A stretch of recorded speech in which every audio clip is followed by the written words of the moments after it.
आज के टॉपिक का नाम मैंने रखा है जेन योगा एंड माइकल क्लेटन। अभी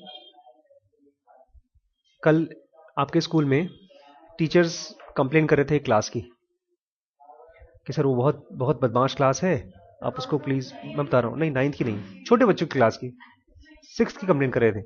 लेकिन प्रॉब्लम उस क्लास में है ही नहीं, प्रॉब्लम उस क्लास की पॉपुलेशन की है, बच्चे उसमें ज्यादा हैं। फिर मैं गया तो उस क्लास के बच्चों में परेशानी बिल्कुल नहीं है, उस क्लास के पॉपुलेशन में और फर्नीचर में तो कमी है। एक एक बेंच पर तीन तीन बच्चे बैठे हैं, पूरी क्लास में एक बेंच पर तीन बच्चे बैठे हैं।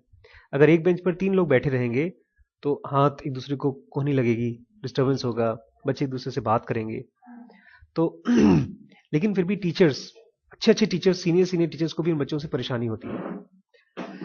जब टीचर्स परेशान होते हैं, और बच्चे जानबूझ के परेशान नहीं करते कभी भी, बच्चे बोर होते हैं तो अपनी बोर्डम को दूर करने के लिए कुछ न कुछ करते हैं।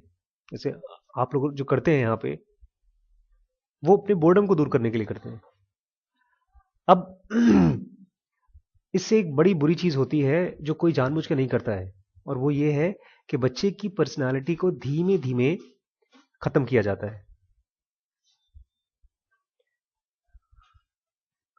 तो जब टीचर या पेरेंट या हम लोग आपस में एक दूसरे को देखते हैं और एक दूसरे की किसी एक्टिविटी से गुस्सा आता है, किसी भी एक्टिविटी से, चाहे वो एक्टिविटी सही हो चाहे गलत हो, वो एक्टिविटी, मेरे गुस्से की एक्टिविटी आपके ब्रेन में जाएगी और आपके ब्रेन से जाकर के कहां पर सुई चुभोएगी? ई सेंटर में। और ब्रेन का कौन सा पार्ट है जो मैंने उस दिन बताया था, मेमोरी सेंटर? Hippo, hippocampus. धीमे धीमे वो चीज दिमाग में जाते जाते जाते जाते जाते वो आपकी पर्सनालिटी को एकदम कुंठित कर देगी। कुंठित मतलब समझते हैं? आपको ये फीलिंग आना शुरू हो जाएगा कि मैं किसी लायक नहीं हूं। और वहीं पर आपके कंट्रास्ट में, कंट्रास्ट मतलब आप ऑपोजिट, एक बच्चा है जो होमवर्क करके लाया है और फादर बोले या टीचर बोले देखिए इस बच्चे को, इससे कुछ सीखो। बच्चे से क्या सीखेंगे? लेकिन उस बच्चे को मिलती है बड़ाई, और वो बड़ाई ब्रेन के बाकी सेंटर्स में जाकर के उसकी पर्सनालिटी को खूब सुंदर तरीके से पानी दे रहा है, खाद दे रहा है, and his personality is growing. एक बच्चा जो क्लास में कॉन्फिडेंस कॉन्फिडेंस वाला होता है, वो इसकी वजह से नहीं होता है क्योंकि उसके नंबर अच्छे आए हैं, वो इसकी वजह से होता है क्योंकि उस बंदे को ढेर सारी बार वेरी गुड, शाबाश, वेरी गुड बोला गया है। गुंडे और मवाली लोगों की भी कॉन्फिडेंस बढ़ती कैसे है? जब उनके आपस में फ्रेंड्स बोलते हैं वेरी गुड, क्या क्या मारा है, या वेरी गुड क्या चोरी की है, या वेरी गुड क्या मर्डर किया है। इसलिए जो डकैत होते थे पुराने जमाने में, वो सब एक दूसरे को बूस्ट करने के लिए जाते थे, काली माँ के ऊपर टीका लगाते थे। वो काली माँ को नहीं खुश करते थे, वो अपने आप को पॉजिटिव इंपल्स देने की कोशिश करते थे। वो पॉजिटिव इंपल्स सबसे ज्यादा आ सकता है जब हम किसी के ऊपर बिलीव करना शुरू करें। मैं जब जिंदगी में, अपनी जिंदगी में ऑलमोस्ट हार गया था, जब बब्बू की वाइफ ने सुसाइड किया था, तो मुझे पता चला मेरा छोटा भाई सुनता बोलता नहीं, गूंगा बहरा है वो उसकी वाइफ खत्म हो गई, उसने अपने आप को फांसी लगा लिया था करीब 7-8 साल पहले। गए हम लोग, उसको जलाया वलाया, फिर पुलिस केस हुआ, बहुत कांड वांड हुआ। वापस आए तो पता चला कि मेरा भाई ड्रिंक करना शुरू कर दिया उसने, बीवी मर गई, अब अकेला था बेचारा। फिर 2-3 हफ्ते बाद मुझे ये खबर आई कि उस वो पेड़ के नीचे कहीं पाया गया, किसी ने उसको पाया, खूब ढेर सारा दारू पी करके पड़ा होगा वो। मैंने जॉब छोड़ दी, मैं उसके पास आया, और जब मैं जा रहा था तो मेरे एक अंकल हैं वहाँ पर, जिनके यहाँ मैं जॉब कर रहा था, स्कूल था उनका, टीचिंग करता था मैं वहाँ पे। उन्होंने बोला आशीष तुम्हें लगता है तुम वहाँ पर जाके उसके साथ रहोगे तो उसकी दारू छूट जाएगी? दारू या सिगरेट छोड़ना बड़ा मुश्किल काम है। तो मैंने कहा देखिए अंकल, दारू तो नहीं छूटेगी, लेकिन मैं उसको रोटी बना के खिला तो सकता हूँ, और दारू पी के अगर वो पेड़ के नीचे गिरा रहेगा तो मैं उठा के ला तो सकता हूँ। बब्बू मेरी बब्बू की और मेरी ऐसी दोस्ती है कि अगर वो बोलेगा कि मेरा गुर्दा खराब है तो मैं अपना काट के दे दूंगा, मतलब ऐसा है। मैं गया वहां पर, और जाने से पहले एक वहीं पर एक छोटी सी लाइब्रेरी थी, उस लाइब्रेरी को देखता रहा, मैं ऐसे ही घूरता रहा। फिर चला कि यार भगवान कुछ तो मेरी हेल्प करो, कैसे इसको सॉल्व करूं, मुझे पता नहीं है कि दारू कैसे छुड़ाऊं बब्बू की। ये बुक वहीं पर ऐसे पड़ी हुई थी, फर्स्ट टाइम मैंने देखा था। और जब मैंने खोला तो पीछे ये फोटोज देखा मैंने। इसी बुक के बारे में आज एक बंदे ने फेसबुक पर मुझसे पूछा है, कोई इंग्लैंड से, वो ऋषिकेश गया था और बोलता है मैंने एक दुकान में इस बुक को खरीदा और जब बुक पाया तो मुझे ऐसा लगा मैं इसी किताब के लिए इंग्लैंड से यहां पर आया था। It is a life changing book. I have read it almost more than 30-40 times. Please tell me more about these photographs, किसने लिखा है, कहाँ मिलेगा, etc etc etc. तो ये बुक जब मुझे मिली तो उसमें साफ साफ लिखा था कि जो भी इस किताब को लेगा और पढ़ेगा और इसको इज्जत देगा उसके पास परेशानी कभी नहीं आएगी। मुझे डूबते को, क्या कहावत है, डूबते को तिनके का सहारा, मुझे यही मिली, उठा लाया मैं। रात को पढ़ा फिर वो घटना हुई थी सपने वाली। मुझे सपना आया, उसमें एक बहुत जादुई तरीके से कोई आदमी ने मेरे पास आया, उसने मुझे कुछ कुछ दिया सपने में, बोला इसको तुम संभालो, इसको तुम बचा के रखोगे तो तुम जिंदगी भर तुम्हारा कुछ कुछ बुरा नहीं होगा। फिर मुझे लगा कि सुबह सुबह उठ करके शायद इसी के बारे में बात कर रहा था वो। इसको मैंने पढ़ना शुरू किया। एक स्ट्रेंज तरह की बिलीफ इस बुक के ऊपर मेरी होना शुरू हो गई। और बब्बू जाता था दोस्तों के साथ, घूमता फिरता था, आता था, मैं उसके लिए खाना वाना बना के रखता था। 2-3-4 महीने बाद ऑटोमेटिकली हम लोग फिल्में देखना शुरू कर दिए, घूमना शुरू कर दिए और उसने ड्रिंक काफी कम कर दिया। जब मेरे सामने वैसे भी लिहाज करता था तो पीता नहीं था, काफी कम कर दिया। और पिछले 4 सालों से मेरे सुनने में नहीं आया कि उसने कभी भी ड्रिंक की हो। मेरा ट्रस्ट और बढ़ गया इस बुक के ऊपर। मैंने इस बुक की प्रिंट खरीद खरीद करके लोगों को दिया गिफ्ट। और मुझे अपनी जानकारी में याद है कि करीब 7 लोगों को दिया है, उनका इम्पॉसिबल काम हो गया। बब्बू की दोबारा शादी हो गई, उसको एक बच्चा भी हो गया and is very happy now in his place. कहीं ना कहीं, चाहे वो आप इसको अंधविश्वास बोलिए, चाहे विश्वास बोलिए, चाहे जादू कहिए, चाहे चमत्कार कहिए, मेरा इसके ऊपर होना शुरू हो गया। मुझे लगा मैं पागल हूं। मेरी वाइफ रिम्पी कभी किसी से बात करती है तो बोलती है आपका इसके ऊपर कुछ ज्यादा ही भरोसा है, इसलिए आपको लगता है। नहीं, कुछ लोगों को जंतर के ऊपर हो जाता है, लोग जंतर बांध रखते हैं। फिर कुछ दिन पहले आई एक पिक्चर, माइकल क्लेटन। तब मुझे मालूम पड़ा उस पिक्चर को देखकर कि मेरा विश्वास इस बुक के ऊपर नहीं है, इस बुक के पीछे, इस बुक को चलाने वाली जो एनर्जी है उसके ऊपर है। कैसे? उस बुक की स्टोरी ये है कि उसमें एक बंदा होता है, वकील, बहुत बहुत अमीर वकील होता है, बहुत बड़ी कंपनी के लिए काम करता है, लेकिन अचानक एक दिन वो पागल हो जाता है। पागल इन द सेंस वो उसी कंपनी को खत्म करना चाहता है। क्यों? क्योंकि कंपनी को इसकी चिंता नहीं है कि उस कंपनी की वजह से जो किसान हैं आसपास के, उनके घर में क्या खराबी हो रही है। वो कंपनी बनाती थी बायो प्रोडक्ट्स, खेत, अरे फर्टिलाइजर वगैरह। उस फर्टिलाइजर से लोगों को कैंसर हो रहे थे। तो इसको जब पता चला तो इसने उसके खिलाफ मोर्चा लगा दिया और उसी कंपनी जिससे उसको सैलरी मिल रही है उसके खिलाफ मोर्चा लगा दिया। बहुत ही बड़ी कंपनी थी, तो उसके वाइस प्रेसिडेंट ने कुछ लोगों को कांटेक्ट किया और उसको बोला कि उसको खत्म कर दो। उसको मार डाला गया। लेकिन इस बीच में उसको मारने से पहले 1-2-3 सीन बड़ा इंपॉर्टेंट है। माइकल क्लेटन जो पिक्चर का नाम है, वो एक उसमें लॉयर है, वो जूनियर लॉयर है, किसी काम का नहीं है, ऐसे ही है। पैसा भी ठीक से नहीं कमा पाया बेचारा, बहुत बड़ी नौकरी भी नहीं करता, ऐसे इधर उधर बहुत स्ट्रगल कर रहा है वो। जानबूझ के उसका कैरेक्टर बड़ा धूमिल सा है, अच्छा कैरेक्टर नहीं है, ना बहुत सक्सेसफुल है, ना बहुत ईमानदार है, वो सब गैम्बलर, जुआ खेलता है। उसका एक बेटा है, उस बेटे को बहुत प्यार करता है और बहुत ट्रस्ट भी करता है। उसको देख करके मैं शीश को कैसे ट्रीट करना है मैं सीखता हूं। तो और उसका बेटा भी अजीबोगरीब टाइप की किताबें पढ़ता है। एक खास किताब है जो उसका बेटा बार बार पढ़ता है और उसका नाम है कॉन्क्वेस्ट एंड रियल्म। मतलब अलग अलग लोक की चीजों के ऊपर, लोक समझते हैं? लोक, लोक मतलब डायमेंशंस। जैसे अगर हमारा कॉन्फिडेंस कमजोर है तो अगर कोई हमको हिप्नोटिज्म कर दे, सम्मोहन कर दे, तो शायद हमारा कॉन्फिडेंस बढ़ जाए। तो सम्मोहन किसी और लोक में किया जाता है, हमारे माइंड के किसी और कोने में। तो कॉन्क्वेस्ट ऑफ रियल्म मतलब अलग अलग डायमेंशंस को आप कैसे कंट्रोल करें, उनके ऊपर कैसे जीतें, वो किताब के बारे में वो बहुत मन से बार बार पढ़ता था। तो मुझे लगा देखो ये ऐसे ही पढ़ रहा है जैसे मैं जिन योगा पढ़ता हूं। और वो इतना ज्यादा इंथुजियास्टिक है बच्चा कि जो भी मिलता है उसको किताब देता है, प्लीज पढ़ लो प्लीज पढ़ लो। अपने पापा को भी दिया उसने। पापा बोलते हैं हाँ अभी पढ़ रहा हूँ, फिर कल तुम कोई और किताब ले आओगे, परसों कोई और किताब ले आओगे, ऐसे चलता रहेगा। तो बोलता है प्लीज पढ़ लो पापा प्लीज। वहीं पापा के होटल के कमरे में ये भी था, लॉयर। और ये अब इसकी अचानक से लाइफ बदल गई। अब ये रोजमर्रा के जरूरी कामों को, कंपनी के कामों को नहीं ध्यान देता था। वो छोटी छोटी चीजें अपनी लाइफ की उनको सुधारने की कोशिश करता था। तो जब उस बच्चे ने बताया इस किताब के बारे में, उसकी स्टोरी बताई, तो स्टोरी बड़ी अच्छी लगी। तो उसने कहा कि वो किताब का नाम बताओ, किताब का नाम बताओ।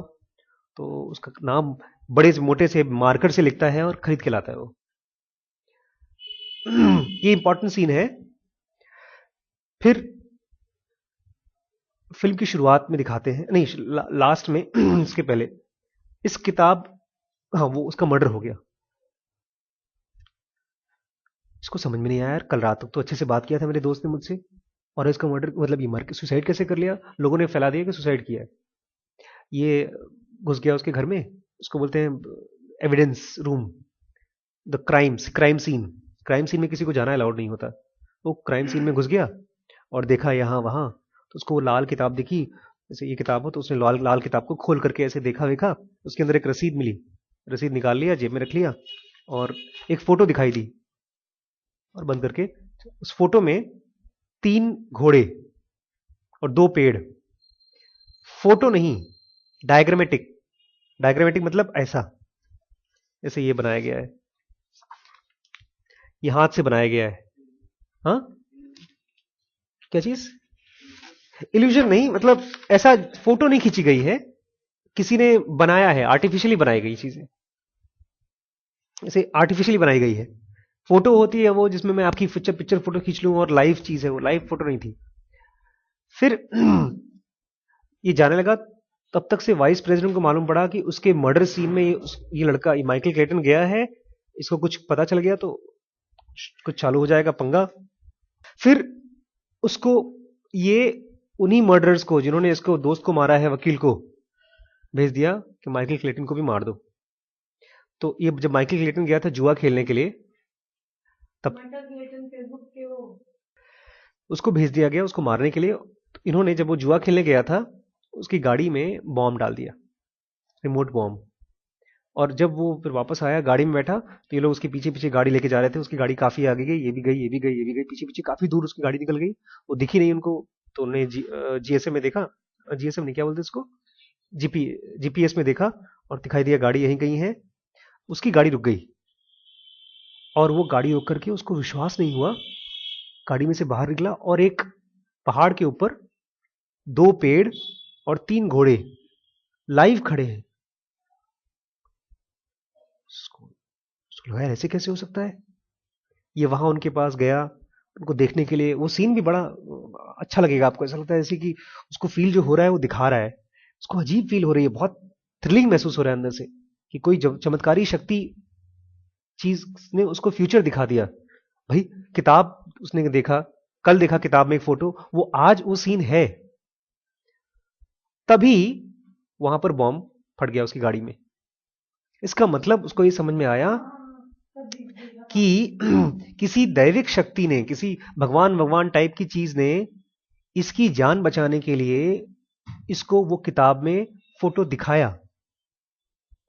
एग्जैक्टली मुझे यही फील हुआ जब मैंने इस किताब को पढ़ना शुरू किया, और जब पहली पेज पढ़ी, इसमें लिखा था this book is written by future avatar, somebody who is going to be born in future, Jesus Christ या राम या कृष्ण, कोई ऐसा बंदा जो बहुत पावरफुल है, बहुत ताकतवर है, वो फ्यूचर में पैदा हुआ है, होगा। उसने ऑथर को, जिसने लिखा है, उसको हेल्प किया है इस किताब को लिखने के लिए, कुछ खास लोगों को हेल्प करने के लिए। और शायद मैं भी माइकल क्लेटन की तरह वही खास आदमी हूं। और इसमें लिखा भी है अंदर जाकर के, जब मैंने पढ़ा, कि अवतार्स और महाअवतार्स जो होते हैं, अवतार्स और जो महाअवतार्स होते हैं, उनको बॉडी के अंदर रह करके जरूरी नहीं कि वो लोग आपको हेल्प करें, वो बिना बॉडी के भी हेल्प कर सकते हैं। वो फ्यूचर के वर्ल्ड में रहते हुए भी पास्ट में हेल्प कर सकते हैं। और शायद मेरे क्वेश्चंस को जो आंसर्स आते हैं ड्रीम्स में, वो फ्यूचर से कोई बंदा आता होगा, मुझे बार बार आंसर देता होगा। मेरी ट्रस्ट इस किताब के ऊपर बढ़ती गई।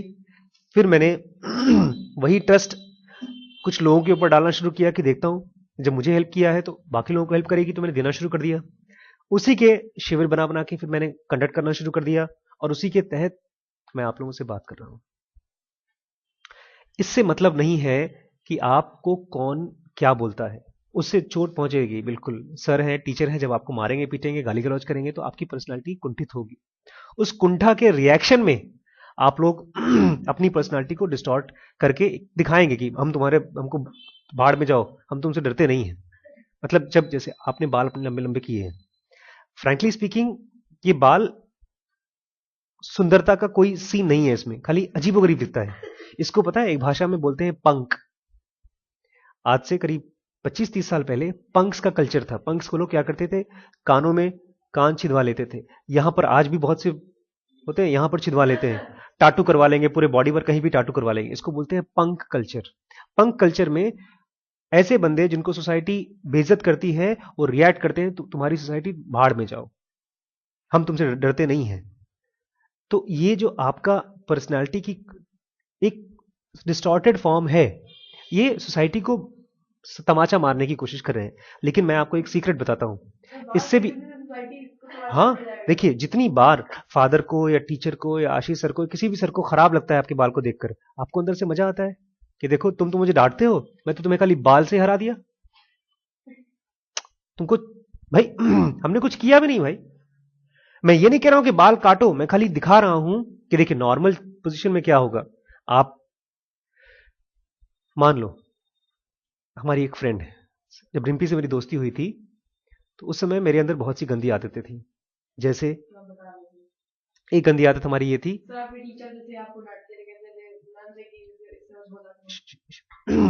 वो नहीं, मैं बता रहा हूं, जब मेरी एक गंदी आदत ये थी कि मैं नौकरी पढ़ाई वगैरह में ठीक से नहीं कर रहा था, मैं पीजी नहीं कर रहा था।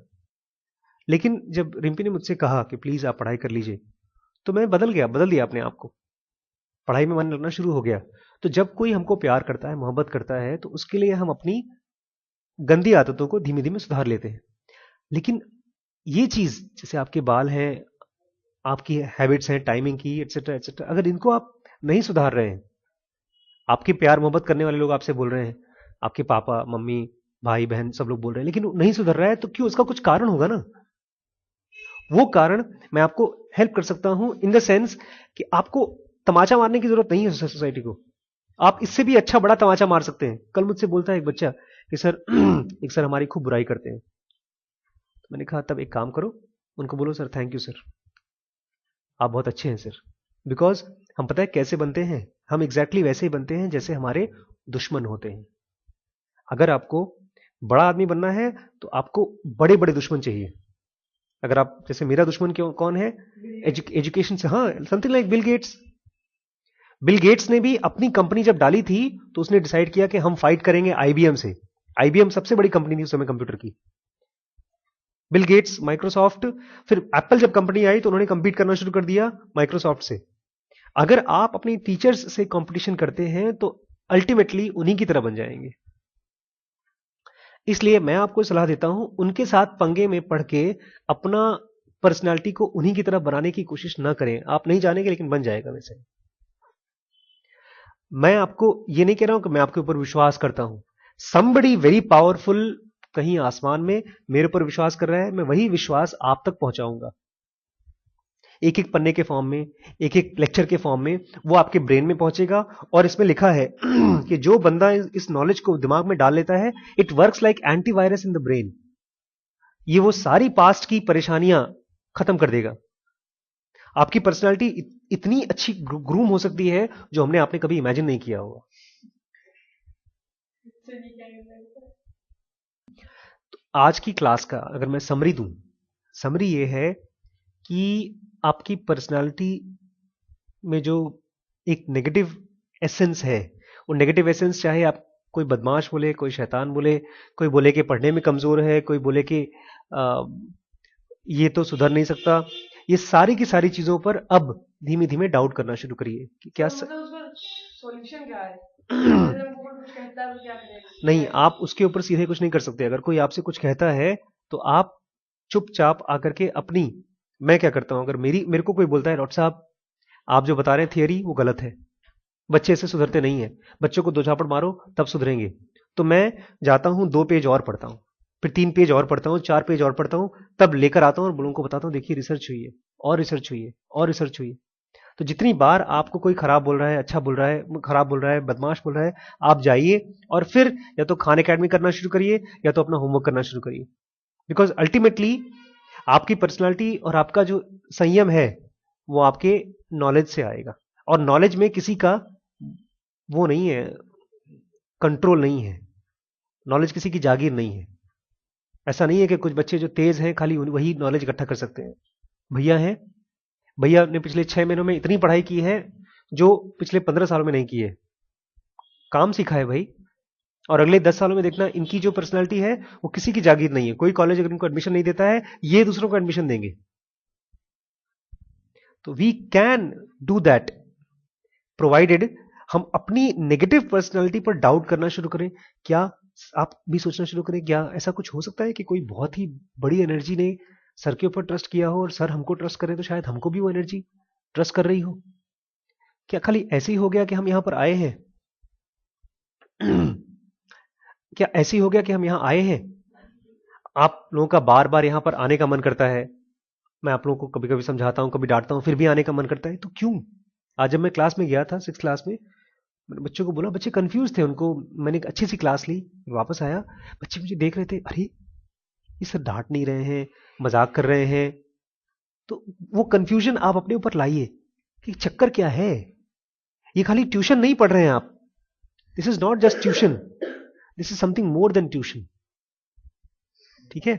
It is start doubting your negative personality, और धीमे धीमे आपके अंदर जो पॉजिटिव पर्सनालिटी है उसकी ग्रोथ होना शुरू हो जाएगी।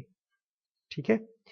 एक लास्ट बात, अपने लिए बड़े बड़े टारगेट्स मत दीजिए, छोटे छोटे टारगेट्स दीजिए। जैसे सबसे छोटा टारगेट हो सकता है, क्या मैं कंटिन्यूसली आकर के रोज यहां अटेंडेंस दे सकता हूं? क्या मैं अपने खान एकेडमी में, चाहे सर के यहां चाहे अपने घर पे, can I be on Khan academy and increase my points? ये छोटा सा टारगेट है। 90% स्कूल का बड़ा टारगेट है। जैसे आप कहते हैं ना कि सर हम 2 दिन बाद भूल जाते हैं, तो आप मुझे फोन कर दिया करिए। एक भैया को मैं जानता हूं, वो कोई बहुत बड़ा टारगेट लेके चले कि मैं आईएएस का एग्जाम क्लियर करूंगा, और सुबह उठने को नहीं होता उनसे। तो वो आईएएस पीसीएस ये टारगेट तब के हैं जब आप छोटे छोटे टारगेट्स को पूरा कर सकें। जैसे खान एकेडमी पे बैठ पाना। हाँ, तो वो भैया के बारे में बता रहा था। भैया ने बोला मैं तो भैया आईएएस की तैयारी कर रहा हूं, वही वही करूंगा। और सुबह जब उठना होता है, अलार्म बजता है, नींद नहीं खुलती। आईएएस जैसा एग्जाम या आईपीएस जैसा एग्जाम उन बच्चों के लिए होता है जो बच्चे अपनी माइंड और बॉडी के ऊपर पूरा तरह से कंट्रोल कर चुके होते हैं, कि घड़ी जब बजती है उसके 2-3 सेकंड पहले ही नींद खुल जाती है उनकी। ये वो बच्चे होते हैं जो बिहार के और कहां कहां से इंटीरियर से आते हैं और बहुत ही टेंशन में होते हैं, 4-4, 15-15, 20-20 घंटे पढ़ते हैं। उनको पसीने से फर्क नहीं पड़ता, उनको कपड़े से फर्क नहीं पड़ता। पापा मम्मी बताते होंगे आपको उनके बारे में। तो ये अभी तक हम उस श्रेणी में, हम उस कंपटीशन में नहीं है। अगर आप अपने को उस कंपटीशन में डाल देंगे तो आप और डिप्रेशन में जाएंगे। हाँ, कुछ दिन में पहुंच जाएंगे आप। अपने आप को साल भर का टाइम दीजिए, 2 साल का टाइम दीजिए। सर एक मन में थॉट आता है कि हम लोग क्यों उनकी तरह अगर हमारे मन में यह थॉट आता है कि हम किसी आईएएस बच्चे की तरह क्यों बने, कोई पढ़ाकू लड़के की तरह क्यों बने, ये क्वेश्चन हमारे मन में इसलिए आ रहा है क्योंकि हमको ये पता है कि हम उनकी तरह नहीं बन सकते। हम उनसे, देखिए मैं उनकी तरह बनने के लिए बोल ही नहीं रहा हूं। आईएएस अपने आप में क्यों इंपॉर्टेंट है, या एमबीबीएस अपने आप में क्यों इंपॉर्टेंट है? क्योंकि वो कमाई का जरिया है। बच्चे होते हैं जो बिहार में रहते हैं, मतलब वो पहनते मैं- हैं ये वो लोग अपने आप में उनकी तरह नहीं बनना है, उन गरीब बच्चों की तरह नहीं बनना है। आप समझिए, मैं मेरी जो बात हो रही है वो ये हो रही है कि उनकी आईक्यू की तरह हमारी आईक्यू कैसे हो जाए। आप यहां पर बैठे हैं, बगल में एक बच्चा है, उसने कोई नया बटन खोज लिया फेसबुक पे कि अगर ये बटन दबाओगे तो फोटो अजीब हो जाएगी। तो आपको क्यूरियोसिटी होती है ना कि ये बटन दबाओ, मुझे भी सिखाओ कैसे दबाते हैं। आप कभी मन में पूछते हैं कि मैं क्यों सीखूं वो बटन दबाना? या कोई कोई नई पिक्चर, कुछ कह रहे? कि जब कहीं पर कोई नई चीज होती है तो नेचुरल दिमाग उसकी तरफ जाता है और वो चीज करना चाहता है। मेरे पास मेल आते हैं, उस मेल में लिखा रहता है कि ये नया नया प्रोडक्ट आया है, इसको ट्राई करिए। जैसे नया प्रिंटर आया है या नया कंप्यूटर आया है, तो मेरी नेचुरल क्यूरियोसिटी होती है उसको देखने की। वैसे ही हमको नेचुरल क्यूरियोसिटी होनी चाहिए ये जानने की कि ये बच्चे सोचते कैसे हैं, ये करते कैसे हैं। आखिर मैं इतनी किताबें खरीदता हूं, आपके मन में कभी आया नहीं कि सर पागल है? आपके मन में कभी ये आया है कि सर को किताब पढ़ने में मजा आता है? लेकिन क्या आपको ये कभी सोचा है आपने कि सर को बचपन से मजा आता है कि अभी रिसेंटली मजा आया है? मुझे पिछले 4-5 सालों में जब से मुझे जुनूगा मिली है तब से मुझे किताबें किताब नहीं लगती हैं। मुझे किताबों के अंदर में कुछ न कुछ जादू दिखाई देता है।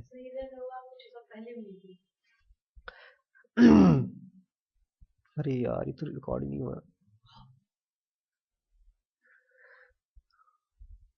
रुक गया, कुछ गड़बड़ हो गया।